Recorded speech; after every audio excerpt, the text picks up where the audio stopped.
à tous. Bienvenue à la brasserie de Poney.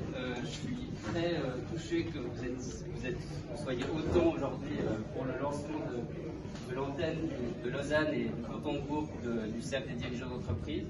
Donc je vous remercie et je suis très touché que vous soyez tous là. Je remercie la brasserie de Poney de nous accueillir ici, évidemment. C'est un peu chez nous, mais du coup, je les remercie quand même. Je remercie nos intervenants aussi, donc Christophe Tisserance de Swissborg qui va intervenir aujourd'hui. Et puis je remercie Elsa aussi, merci beaucoup pour la confiance de me donner la responsabilité de l'antenne de Lausanne et du canton. Je vous explique rapidement ce que c'est le cercle des dirigeants d'entreprise, en cours le CDE, parce que c'est trop long sinon. Le CDE, c'est un club d'affaires qui a été fondé en 1994 à Genève par des entrepreneurs et des dirigeants d'entreprise, et depuis ça a fleuri surtout sur le canton de Genève, et il a été décidé il y a quelques temps de développer des antennes un peu à travers la Suisse romande et un réseau. Il y a plein de clubs partout en Suisse, et le but c'est la même chose, c'est de construire un réseau avec l'envie d'entreprendre, avec un côté humain qui est en fait la seule plus-value qu'on a, c'est de parler humain à humain et d'échanger ensemble dans l'authenticité et d'avoir un intérêt commun et de trouver des interactions communes à travers des discussions. Rapidement, être membre, donc aujourd'hui vous avez tous accepté l'invitation, et puis vous pouvez évidemment devenir membre. Être membre, c'est s'enrichir de ces expériences globales, d'avoir accès à tous les événements qui sont organisés par le CDE, donc les événements de Lausanne, les événements de Genève et partout ailleurs. À Genève, il y a quasiment 3 événements par semaine, donc si vous y allez à tous, c'est que c'est mauvais signe. Mais vous êtes les bienvenus. Toutes les informations, vous pouvez trouver sur le site lecde.club. Et puis, on vous fera évidemment un petit mail, comme à chaque fois après ces jours d'événements, pour vous proposer de vous inscrire. Et je serai ravi de vous accueillir en tant que membre pour l'antenne du canton de Vaud. Et puis vous êtes bien entendu les bienvenus pour proposer des autres membres qui peuvent apporter quelque chose à cette communauté. Je ne vais pas m'étendre plus. Le programme, donc c'est la discussion avec Christophe de chez Swissborg, qui va nous introduire un peu sur ce que Swissborg fait, et puis sur le parcours, comment ils sont arrivés à ce qu'ils ont fait aujourd'hui, et puis un peu les challenges. Et puis évidemment, il y aura une discussion. Vous êtes tous les bienvenus à participer à cet échange. Et puis c'est suivi d'un dîner, donc pour ceux qui ont dit non, vous pouvez toujours dire oui. Il y aura également en même temps le match, donc on va essayer de garder des échanges de qualité malgré le match. Et j'annonce tout de suite le prochain événement pour ceux qui ont rien à faire en janvier. Le 10 janvier, de nouveau à la brasserie de Poney, on accueillera Maxime Lagan, qui est directeur et fondateur du 1, 2, 3 Next Generation, qui viendra nous parler des challenges de la nouvelle génération et de comment, plutôt que de dire que la nouvelle génération sont inutiles, plutôt de comment est-ce que nous on peut les rendre plus performants. Non, pas utiles, plus performants. Enza, si tu veux dire un petit mot sur le CDE, j'ai déjà pas mal dit. Voilà, bonsoir à toutes et à tous. Voilà, je n'ai pas grand-chose à ajouter, à part le fait qu'en effet, le CDE, Cercle des dirigeants d'entreprise, existe depuis 29 ans, qu'il a été créé par 130 membres fondateurs, jeunes dirigeants à l'époque, sur la première crise identifiée dans les années 90. Nous avons été fondés le 10 mai 1994, depuis nous avons cessé de grandir, et on s'est dit, un an avant le Covid, tiens, il faut que les dirigeants des régions puissent se connaître, mieux se comprendre. On est pas loin les uns des autres, et des fois on ne sait pas très bien ce que les uns les autres font. Le but du cercle, c'est ça, c'est de réunir les dirigeantes et les dirigeants. Alors aujourd'hui, on parle beaucoup de réseautage. Pardon, je ne suis pas très fan de ce mot aujourd'hui. Pour nous, un réseau se construit. On commence par y donner de son temps, de son énergie, de ses contacts, de ses connaissances. Et ensuite, je parlais avec quelqu'un de chez vous tout à l'heure qui est là et qui disait qu'après, c'est l'amitié et les affaires se font naturellement. On se sent très chanceux parce que David Delarive a accepté d'animer et d'être le responsable de cette antenne vaudoise. Merci de l'applaudir très très fort, c'est pas mal de travail.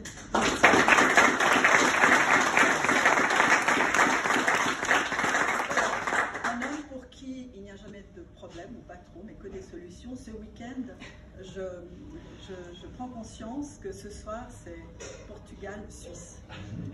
On s'est dit en même temps comment on va faire. Je l'appelle et il dit on met une télé. Voilà, donc c'était tout facile. Voilà. Alors je passe la parole à Christophe parce qu'après il y a le match et Ondine. Merci d'être là. Donc il a quelle heure le match? J'ai combien de temps? On se d'accord, combien de temps?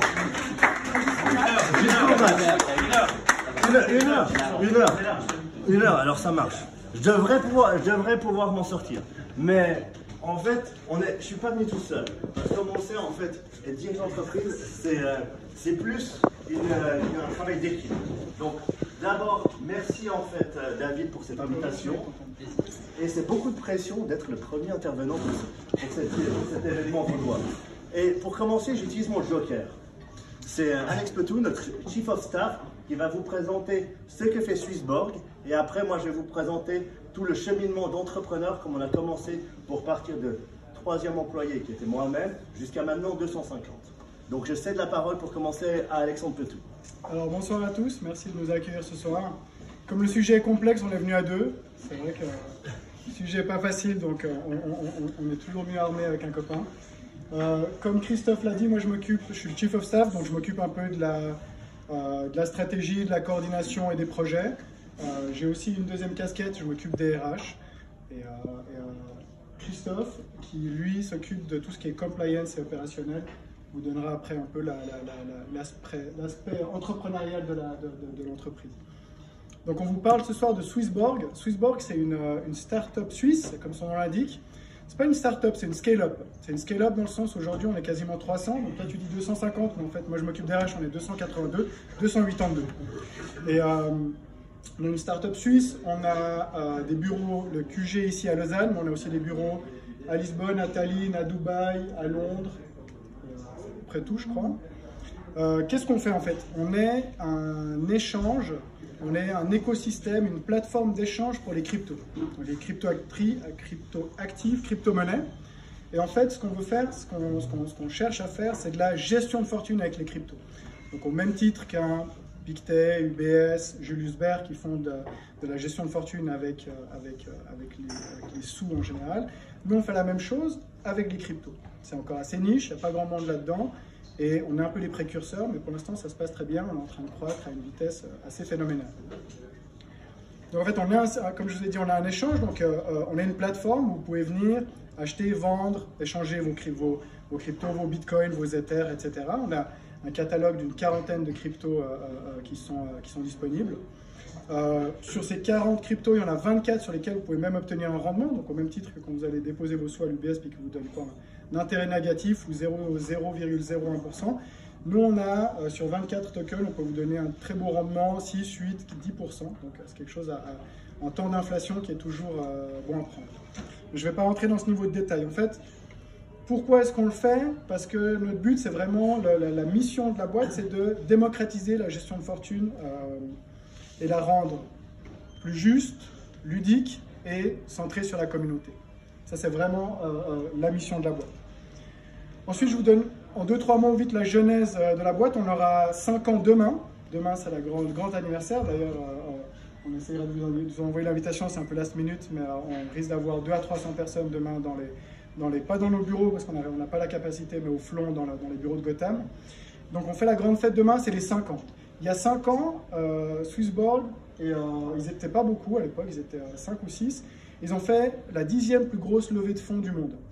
C'était la plus grosse en Suisse en 2017 et la 10e plus grosse dans le monde. Ils ont réussi à lever 52 millions. Ce qui est déjà ça, est vraiment quelque chose d'assez incroyable. Moi, je ne vais pas prendre, il faut rendre à César ce qu'à César. Christophe était là, moi pas, moi j'ai rejoint il y a qu'un an et demi. Mais ce qu'ils ont fait à l'époque, c'était assez incroyable. S'en est suivi une période très compliquée pour la crypto, parce qu'après, il y a un peu tout qui s'est cassé la figure, et pendant 2-3 ans, ils ont baissé la tête, construit toute la plateforme qu'on connaît aujourd'hui.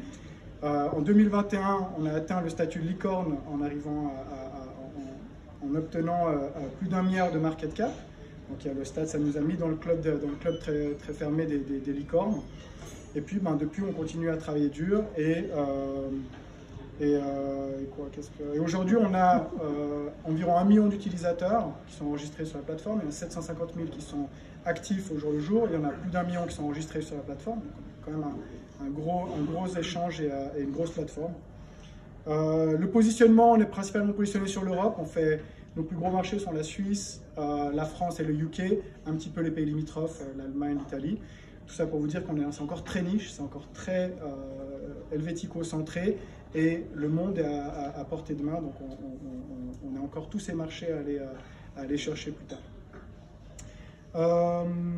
Juste peut-être un dernier détail, peut-être, il y a aujourd'hui 5% des Européens, des Français, des gens dans le UK, je crois 1,8% des gens suisses qui détiennent des cryptos. Tout ça pour vous dire que c'est rien. On est vraiment au balbutiement de toute la crypto, de la blockchain en général. C'est vous dire si rentrer aujourd'hui, c'est comme rentrer dans Internet, dans Google ou dans toutes ces boîtes au début des années 90. Donc on est vraiment au tout début. Même si les gens vous disent que la crypto c'est déjà passé de mode et tout ça, la technologie qu'il y a derrière la blockchain, autant que ce soit dans la médecine, dans l'humanitaire, dans 5 ou 10 ans, ce sera toujours là, Bitcoin sera toujours là. Donc ça, c'est une garantie. Peut-être juste un mot sur la concurrence. Je ne sais pas si beaucoup d'entre vous suivent la cryptosphère ou le monde de la crypto en général. Il y a eu 2-3 gros événements cet été qui ont fait, il y a eu des grosses fraudes. C'est encore un peu le Far West, on ne va pas se mentir. Il y a eu la chute d'un très gros de nos concurrents qui a eu un effet domino. La plupart des échanges, des autres gros échanges qui travaillaient sur l'Europe ont fait faillite quasiment ou sont en train de faire faillite. Nous, on est très très bien positionnés aujourd'hui. On est justement idéalement positionnés parce qu'on est un peu les derniers des Mohicans. On a une approche très suisse. On a depuis le début fait tout dans les règles, la régulation. On est très très très à cheval sur le Swiss Made, sur la régulation générale, ce qui fait qu'aujourd'hui on est encore là et qu'on a un peu un boulevard devant nous, raison pour laquelle on est en train de faire une levée de fonds ces jours-ci. Et si vous voulez plus de détails là-dessus, très volontiers, je vous donnerai plus de détails sur la levée. Donc voilà un peu sur la genèse, voilà sur qui on est. Je ne sais pas s'il y a des premières questions à ce stade. Vous levez à quelle valorisation? On lève à 500 millions de valorisation. Vous levez combien? Combien on lève? Ouais. On lève 45 millions, 9%. Et puis, pour vous donner une idée, on est une boîte qui tourne déjà bien. On a fait 82 millions de revenus l'année passée. Donc, c'est une boîte qui tourne très, très bien. Quel est le ticket d'entrée? Le ticket d'entrée est de 10 francs. Donc, le ticket d'entrée, c'est ouvert à tout le monde. Ce sera la levée de fonds, elle commence le 10. Le 13. Elle est en equity ou en token? Equity. En equity. Donc il y a deux choses. Vous pouvez venir. Alors, Swissborg a son propre token, donc on a notre propre crypto-monnaie qui s'appelle le CHSB. CH parce qu'on est suisse, SB pour Swissborg. On a notre propre token, c'est ce dont vous parlez avant. On peut l'acheter sur différentes plateformes, mais venez l'acheter sur la plateforme Swissborg, ce sera encore le plus simple. Mais à côté de ça, on lève de l'equity. Donc vous pouvez acheter des parts de la boîte. Donc vous pouvez être exposé à deux choses différentes, même si quelque part elles vont quand même main dans la main, mais finalement on ne parle pas de la même chose. Vous avez levé combien à ce jour sur les 45 millions? Alors on vient de commencer, là, on a fait un premier tour avec les Family and Friends, et pour l'instant on a environ 8 millions de soft commitment, et puis on est gentiment en train de faire toute la paperasse ces jours-ci, donc on en est là. Quel est l'objectif d'utilisation des fonds? Alors, ou la raison de l'augmentation de capital? Si vous voulez, moi je vous propose de revenir un tout petit peu sur la genèse, en fait, parce qu'il y a 2-3 points que je trouve intéressants, on va dire, de revenir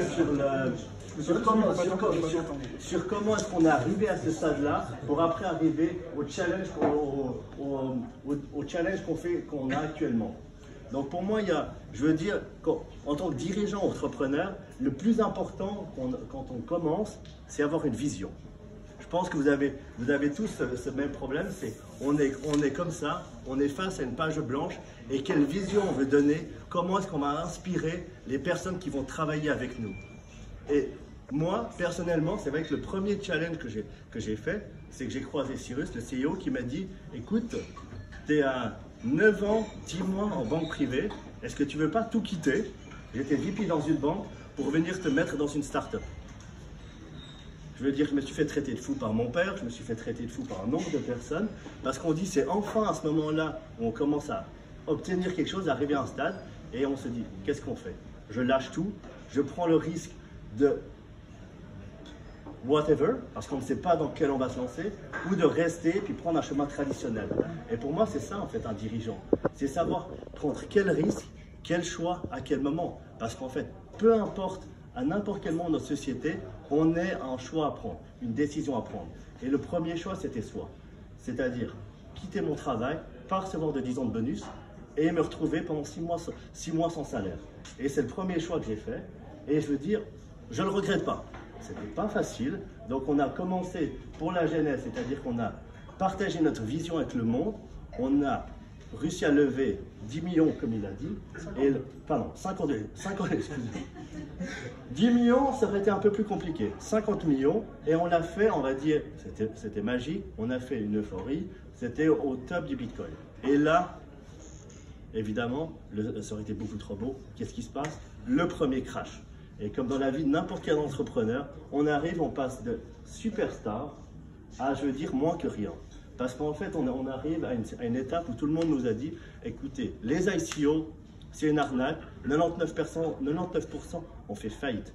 Donc on s'est retrouvé en fait pendant une année à faire la traversée du désert, à avoir des gens qui avaient mis 100 000 francs, qui vous envoyaient des messages pour vous dire, qu'est-ce que tu as fait de mon argent? Comment est-ce que tu as osé m'arnaquer? Et ça, c'est, on va dire, des fois, on va dire, la vie des dirigeants. C'est-à-dire qu'on a fait des choix stratégiques et on va dire, il y a des gens qui vont nous questionner. Est-ce que votre vision est bonne? Est-ce que votre stratégie est bonne? Et ça, c'est ce qu'on vit de tous les jours. Parce qu'on a fait une décision. Est-ce qu'on est convaincu? Est-ce qu'on arrive à être convaincu de nos choix, à continuer? Et c'est pour ça qu'en fait, 99% des ICO ont fait. C'est pas parce que c'était tous des arnaques, soyons honnêtes. C'est parce que c'était des gens qui avaient des visions, c'est des gens qui avaient des projets, mais ils ont été incapables de les porter à exécution. Et c'est pour ça qu'à mon avis, vous êtes tous là ici. C'est parce que vous avez été capables d'avoir une vision, d'inspirer vos équipes, d'inspirer tous les gens qui travaillent, d'inspirer les investisseurs et de leur faire croire à votre projet. Donc nous, c'est ce qu'on a fait. On l'a fait une fois. On a survécu au premier bear market pendant une année. On a travaillé, on s'est mis dans notre coquille. On a fait, on a délivré. Ensuite, on a bénéficié du premier bull market. On a réussi à monter notre token vendu à 10 centimes, descendu à moins d'1 centime. Donc évidemment, quand vous avez des personnes qui perdent plus de 100 francs, 90% de leur argent, ils sont là. Merci. C'était pas facile. On est remonté après à plus d'1 franc. Donc les gens qui nous ont fait « Ah oui, mais j'ai toujours cru en vous. Je savais que ça allait marcher. » qui nous disent merci. Et ça, c'est de nouveau très drôle. On se retrouve de nouveau au passé. Héros, loser, héros de nouveau. On développe. Ensuite, là, on augmente. On a multiplié nos nombres d'utilisateurs x 7, nos revenus x 17. On est les maîtres du monde. De nouveau, clac, vous connaissez. L'avantage, c'est quand on est entrepreneur dans la blockchain, c'est le plus grand montagne russe que vous pouvez trouver. C'est encore pire que n'importe quelle autre chose. Parce que vous avez les avantages d'être entrepreneur, de tous des hauts, des bas, multipliés par 10 ou par 100. Parce que vous avez un univers interconnecté. Nous, on a commencé directement, pas à 3 ou 4 investisseurs, 24 000 investisseurs de 170 pays. Donc je vous laisse imaginer le bruit que ça fait quand ils se plaignent. Et il faut garder la confiance. Donc on est remonté. Après, on a des investisseurs, des partenaires qui rentrent. On développe notre business. Et bam, on reprend une deuxième barre. Vous avez le deuxième bear market où on monte à 1 franc, on redescend à 25 centimes et c'est chaque fois la même chose. Comment est-ce que vous gardez vos équipes motivées, comment est-ce que vous les gardez engagées, partagez votre vision, comment est-ce que vous les protégez d'un certain point de vue, des personnes qui vont vous dire « Ah, mais moi j'ai vendu à mes amis Swissborg, c'était magique, ils ont acheté 1 franc, maintenant c'est à 25 centimes, ils ont perdu 75% de leur fortune. » Et on se retrouve de nouveau dans la même discussion. Comment garder les gens motivés, comment arriver à leur prouver quelle est la vision, qu'il ne faut pas avoir une vision à court terme en se disant « Écoute, moi je veux développer ça, tu verras, dans 3 mois tu mets 1000 francs, dans 3 mois tu deviens millionnaire, c'est parfait. » Non, c'est comment est-ce qu'on partage notre vision. Et pour moi, c'est pour ça qu'en fait, quand David m'a dit « Écoute, viens voir au cercle des dirigeants », pour moi, c'était une opportunité magique de savoir comment est-ce qu'on pouvait partager avec des personnes, comment est-ce qu'on va les motiver, leur dire, tous ces challenges qu'on a, on les a tous. Comment est-ce qu'on garde l'équipe motivée? Comment est-ce qu'on fait quand on a une personne qui part en burn-out? Tout à coup, on a une personne qui nous dit, écoute, j'ai plus la vision, j'y crois pas.